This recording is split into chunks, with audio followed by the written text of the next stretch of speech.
Avukat Mustafa Eminoğlu, Ankara-Filistin Dayanışma Platformu bir de önceki dönem sözcüsüyüm. Bu süreçte de devam ediyor vazifemiz. Kudüs Hukuk Derneği Başkanıyım.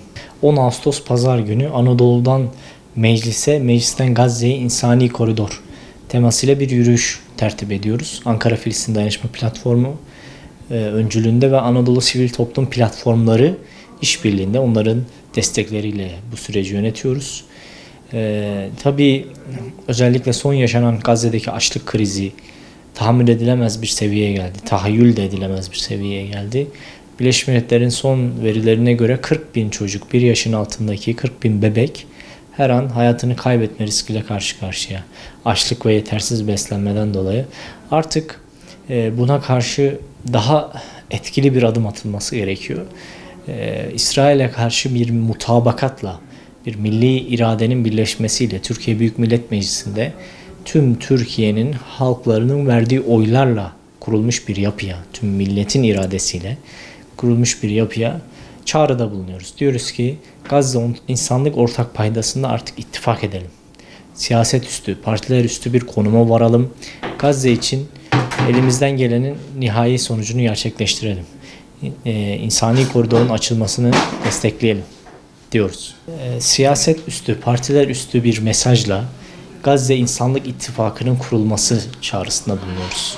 Eğer böylesine güçlü, dünya çapında etkisi olan bir Siyonist tehdite karşı, zalimane yapıya karşı Türkiye bir milli irade, milli mutabakat düzenleyebilirse buna karşı etkili ve caydırıcı bir hamle yapabilir. Bu hamle askeri müdahale falan değil. Yalnızca insani yardımın, insani koridorun açılması, bölgedeki bebeklerin yaşaması, tedavisi mümkün olmayan hastaların oradan çıkartılması, halka şifa verilmesi. Şimdi sivil baskı arttıkça görüyoruz. Refah hep kapalı, oradan giriş olmaz diyorlardı.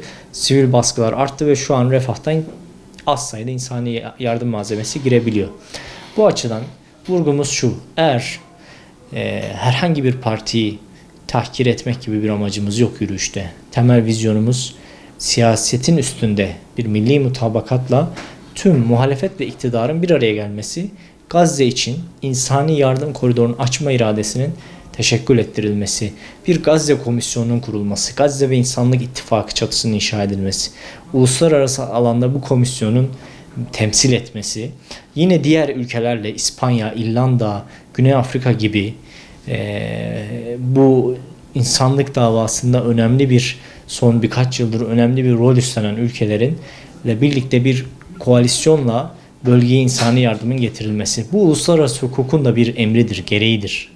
Birleşmiş Milletler şartında da sürekli ihlal eden, 7. şartında, 7. bölümde sürekli uluslararası hukuku ihlal eden, insan haklarını ihlal eden ülkeye yaptırım yapılabilir, müdahalede bulunabilir. Zaten her yönüyle Gazze uluslararası hukuk altında bir koruma statüsündedir. İsrail orada işgalcidir.